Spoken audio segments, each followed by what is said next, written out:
ନମସ୍କାର, ଜୟ ଜଗନ୍ନାଥ। ରାଜୀବ ସନ୍ତୋଷ ବ୍ଲଗକୁ ମୁଁ ଆପଣଙ୍କୁ ସ୍ୱାଗତ କରୁଛି। ଆଜି ଚତୁର୍ଦ୍ଦଶୀ। ଆଜି ଆମେ ଆସିଛି ଜଗତସିଂହପୁର ଜିଲ୍ଲାର ପ୍ରଖ୍ୟାତ ଠାକୁର ସୋମନାଥ ବାବାଙ୍କୁ ଆଜି ଆପଣଙ୍କୁ ଦର୍ଶନ କରାଇବି।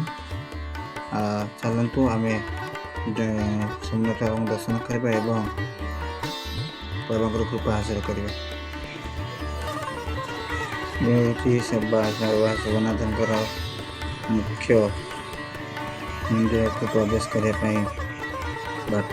ଆମେ ଦେବକୁ ଦର୍ଶନ କରୁଛୁ ଏବଂ ଆମ ସୋମନାଥ ହାଟ ଦେଖନ୍ତୁ ଜଗତସିଂହପୁର ଜିଲ୍ଲାର ଠିକ୍ ମଧ୍ୟରେ ଏହି ପ୍ରସିଦ୍ଧ ସୋମନାଥ ମନ୍ଦିର ଇଏ ହେଉଛି ଦୋଳବେଦୀ ଯେଉଁଠି ଆମେ ଦେଖୁଛେ ଏବଂ ଆମେ ଏବେ ମନ୍ଦିର ଭିତରେ ପ୍ରବେଶ କରିବା। ମୁଖ୍ୟ ଦ୍ୱାରର ସାମ୍ନାରେ ଦେଖୁଛେ ମହାଦେବଙ୍କୁ ଆମେ ଦର୍ଶନ କରୁଛେ ଏବଂ ମନ୍ଦିର ଭିତରର ଦୃଶ୍ୟ ଆମେ ଦର୍ଶନ କରୁଛେ। ଏବେ ଯିବା ବାବାଙ୍କୁ ଦର୍ଶନ କରିବା।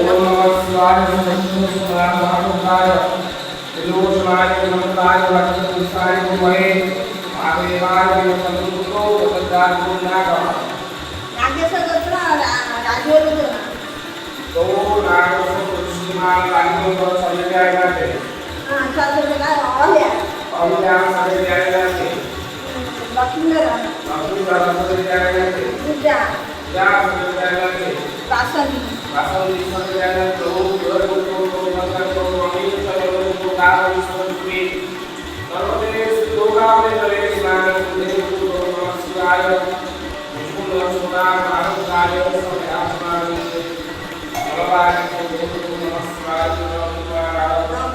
पुण्य प्रयाई हम आप एक नमस्कार दादा को दिखाई देना तो सुना जा प्रदान को भाव ध्यान से जाएगा तो आगे को दिखाई तो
देखिए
ଆମର ବାବାଙ୍କ ଦର୍ଶନ କରୁ।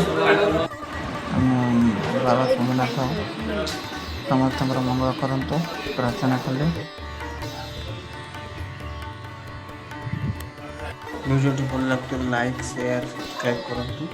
ଆପଣ ଯେଉଁ ଅଞ୍ଚଳ ଦେଖୁଛନ୍ତି ମୋତେ କମେଣ୍ଟ ମାଧ୍ୟମରେ ଜଣାନ୍ତୁ ଏବଂ ମୋର ଭଜନକୁ ଦେଖିଥାନ୍ତୁ କମେଣ୍ଟ ବି କରନ୍ତୁ। ଜୟ ଜଗନ୍ନାଥ, ହର ହର ମହାଦେବ।